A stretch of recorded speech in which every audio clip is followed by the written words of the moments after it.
বাবা আসবো? Good morning. Good morning মা। আপনি অনেক সকালে উঠেছেন কিন্তু কিছুই খাননি। আপনার ব্রেকফাস্ট নিয়ে এসেছি। ধন্যবাদ মা, ওখানে রেখে দাও। খেতে হবে কিন্তু, আমি ওষুধ নিয়ে আসছি। এখন আবার ওষুধও খেতে হবে? বাবা প্লিজ মিস করবেন না, আয়শা কিন্তু আমাদের বকা দেবে। ঠিক আছে ঠিক আছে। কিছু লাগলে আমাকে বলবেন, ঠিক আছে? ধন্যবাদ মা।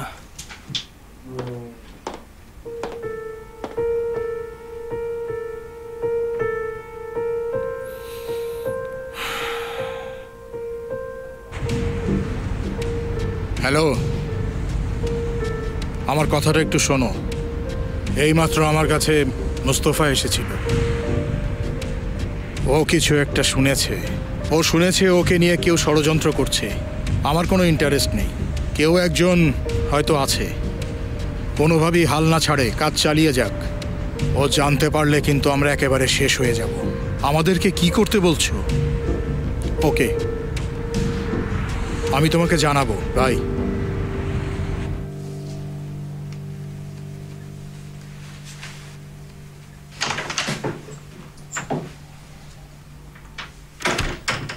এখন বাবার কি অবস্থা?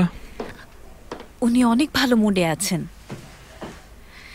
এটাই পারফেক্ট টাইম। কিসের জন্য? সদরুদ্দিন, তুমি কিন্তু তোমার বাবার কাছ থেকে দূরে সরে যাচ্ছ।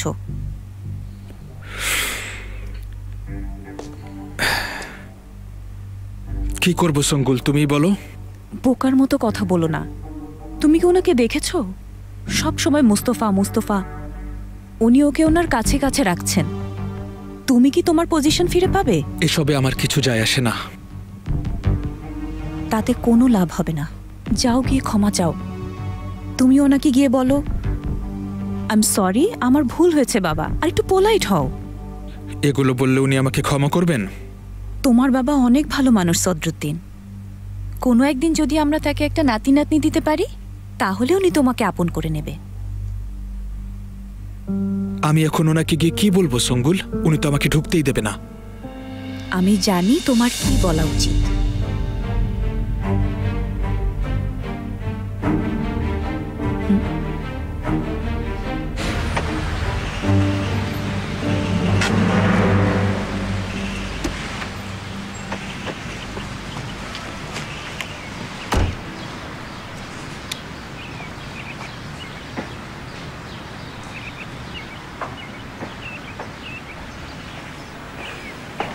স্যার, আপনার ভিজিটর এসেছে। ভিজিটর? কে এসেছে? একজন মহিলা। আপনার রুমে ওনাকে দিয়ে এসেছি। ওকে।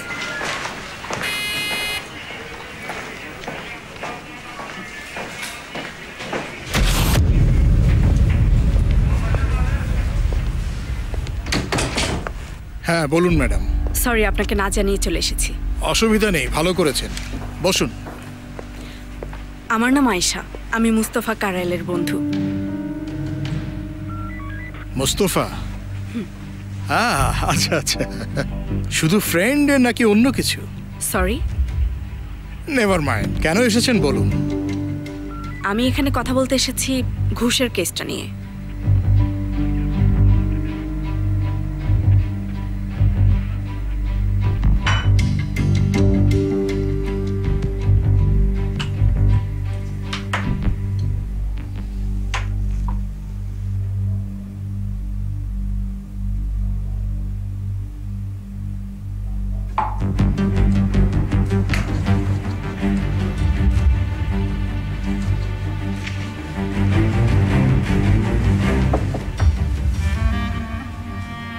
বাবা ফ্রি আছেন? হ্যাঁ এসো।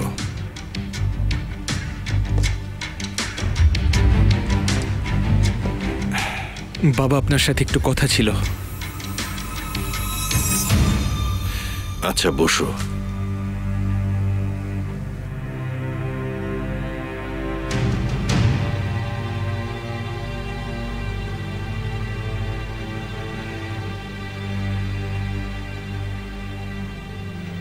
আমার মনে হয় আপনি মুস্তফাকে চেনেন, একসময় ক্লোজও ছিলেন।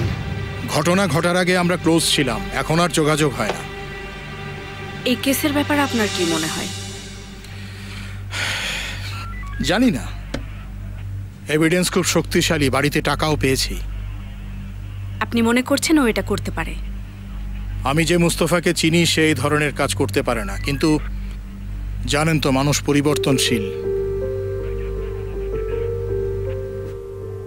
আমার ব্যাপারে আপনি ঠিকই বলেন। আমার বলা উচিত ছিল, আপনাকে সব বলা উচিত ছিল, কিন্তু আমি বলতে পারিনি। আমার উপর রাগ করবেন ভেবে ভয় পেয়েছিলাম। আমিও নিজ থেকে এখানে আসিনি। আপনার মনে হলে আমাকে ক্ষমা করবেন না, কিন্তু সেফের আর জুলফিকারের কোনো দোষ নেই। আমার জন্য ওরা নিজেদেরকে আগুনে ঠেলে দিয়েছে বাবা।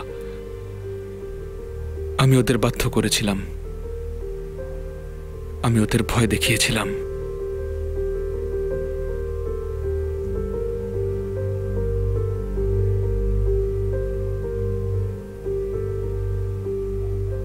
আচ্ছা, যদি মুস্তফাকে কেউ ফাঁসিয়ে থাকে তাহলে সেটা কে হতে পারে? কেউ যদি তাকে ফাঁসাতে চায় তাহলে যে কেউ এটা হতে পারে। এক সময় সে পুলিশে ছিল, কত লোককে সে জেলে পাঠিয়েছে, তার উপর অনেকেরই রাগ থাকতে পারে। আমার মনে হয় আপনার মনে কিছু একটা আছে। আপনি ওর শ্বশুরকে চেনেন? চিনি, উনসাল উজবাকান। হতে পারে সিনানকে পাওয়ার জন্য উনি এটা করেছেন।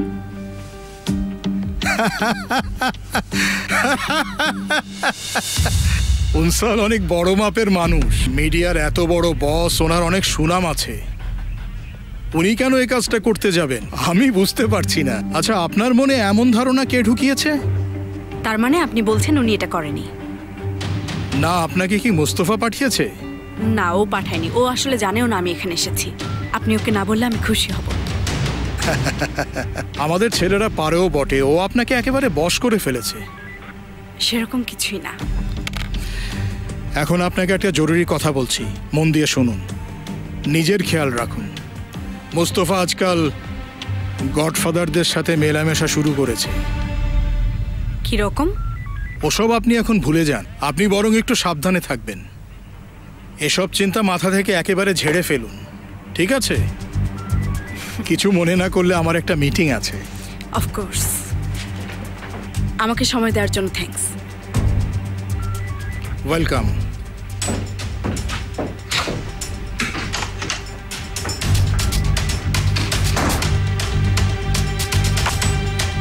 এটাই দরকার ছিল মিস আয়েশা।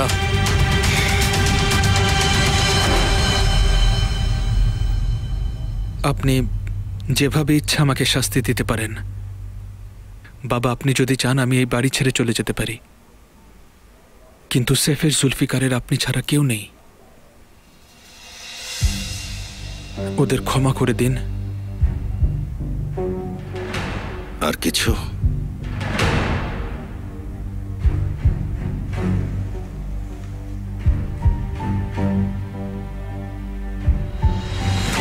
আর আদনানকে কিছু না বলার জন্য আপনাকে অনেক ধন্যবাদ বাবা। আমার ছেলে তোমার ছেলেকে খুন করেছে, কথাটা বলা সহজ না।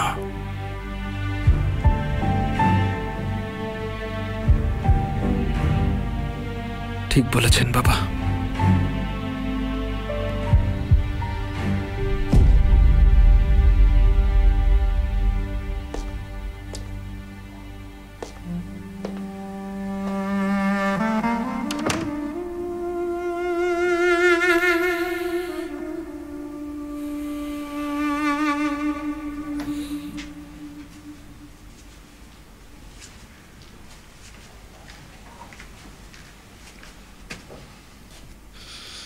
তুমি দেখে নিও, সবাইকে উনি ক্ষমা করে দেবেন। মনে হয় না ক্ষমা করবেন। বিশ্বাস রাখো, উনি অনেক দয়ালু। দেখা যাক কি হয়। আমি ঘন্টা খানেকের জন্য একটু বের হচ্ছি।